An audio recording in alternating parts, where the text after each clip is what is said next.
this is what we picked up when I was down with Julie, which was the beneficial energy line. And that was the detrimental energy line, where I did the kinesiology test on Julie and then demonstrated it to the group when we saw them later on. And that is another energy line that goes across that way. It's an east. So that goes along through Holy Trinity Church. Oh yes. And it also, this way, I managed to trace it back and actually goes through Who Church and let me see, All Saints Church in St Leonard's. Because Who is a very old village, isn't it? Oh, yes. Would have been up on, slightly raised up above the marshes all around it, wouldn't it? Yes, yeah. This site here is a pre-Christian site, an indicator. It's always been a sacred site as well. So do you think that site predated the harbour? Because the harbour was all around there as well, wasn't it? I don't know. I mean, I'm guessing it was Neolithic. So then it was, as you know, I'd done a little bit more dowsing before seeing the group.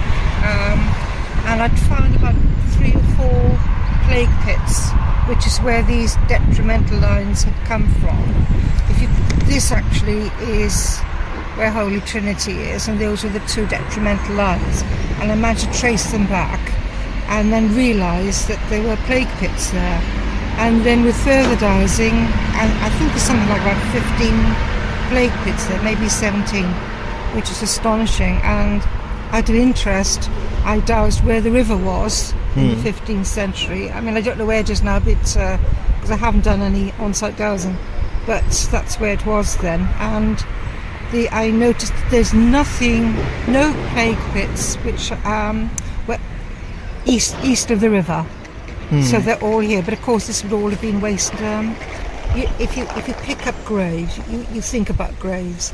If you think about plague pits, you have to be very focused. It's the same with if you're dowsing for water.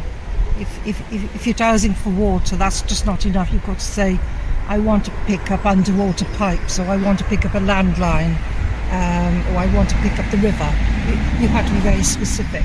So I very specifically said, I want plague pits. I also got the date for it as well. And this was all wasteland. I imagine it was salty and muddy and, isn't it? Yeah, I mean, salt pans are all around the whole area. So over by Who Church, that was surrounded by salt pans. Yes, HL4 is the one that goes through Trinity Church.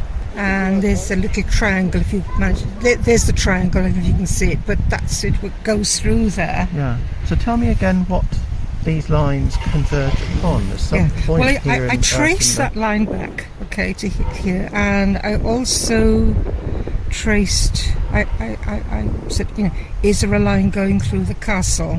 And I did, and they met there. So I realised it was a sacred site, so I then dowsed the other lines. I realised it was a fan shape. Eventually I realised it was an Earth star, and the date I dowsed, it was 2500 BC, which is sort of Neolithic.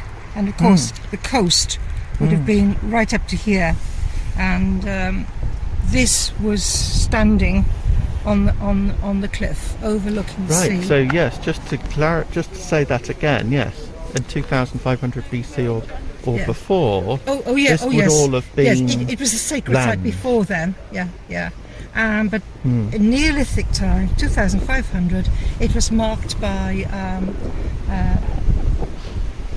a single standing stone, a very, very large one, which could be seen then, because the main highway, of course, in those days was the sea, and it could be seen all over the place there. So there was this monolith. Wow, that's quite amazing. So take me through a bit more. Yeah. So, and then this one, over that way, it goes over to Rye Church, and over this way it goes over to Hastings Church, and it's 20-mile length. So it's very much work in progress, as you can, because obviously. So are these like to similar to ley lines, or are they? Yeah, but we don't say ley lines. No, you call them something else. What do you call them now? You can either call them leys, which is an alignment between sacred sites, or you can call them energy leys. which means that they're the energy lines which run along the lays, because there are different lines of energy. Some of them are which are serpentine as well. I don't know if you've read Hamish Miller's book, The Sun and the Serpent, but he dowsed from St Michael's diagonally across England, and it was the Michael and Mary line, and they intertwined all the way across England at the time. Wow, that's amazing. Yeah. Let's carry on through. Okay, so. Oh, I say, yes, right, here we are.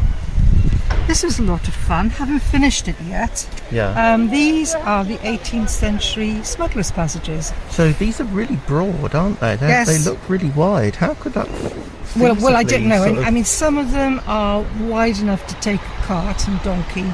Others were pedestrian ones. But I haven't. We just dowsed 2 on site when I took the group there. They managed to find 2 or 3 in Robertson's Passage, but since then I've been doing a little more map dowsing. And could they relate to lower street levels rather than tunnels? Because David found that's an interesting a sort thought. of lower street level, didn't he? Down some steps. Oh yes. And that was really quite interesting, because he sort of went down these steps and found what he thought were earlier rather doorways, and I mean, it looked like a street. It looked industrial to me, I thought. Right. I wasn't quite sure what was going on there. Yeah. Yes. But so this did amuse me, actually, because I realised when I looked at 2 of these smugglers' passages, they end up in the crypt in the church. Oh. So the vicar was in on it as well. In the 18th century. That is quite funny, isn't it? Yeah. Well, of course, you see, it was the Napoleonic Wars. So, right. I mean, taxation was very heavy. Yeah. And I think people were quite indignant about having to pay all this. It wasn't just the church there, because around about the same time there were all sorts of other businesses, weren't there? There were other trades. There was a shipyard, there was a boat builder, there were various members of the Breed's family,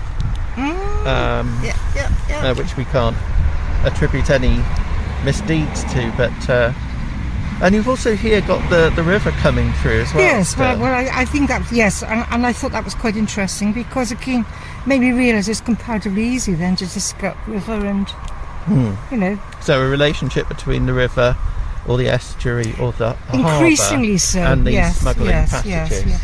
Talking about the harbour, I found there was an inland harbour. It's off map. It's about here, where Priory Meadow now is, and that was a natural inland harbour there. It wouldn't have been deep enough to call it a port, but then eventually the river got silted up, so I don't know if that was used as a harbour in the 18th century. I don't know. I did also douse that increasingly boats were moored just there. Where it's now the subway, but or that direction. Yeah. Wow.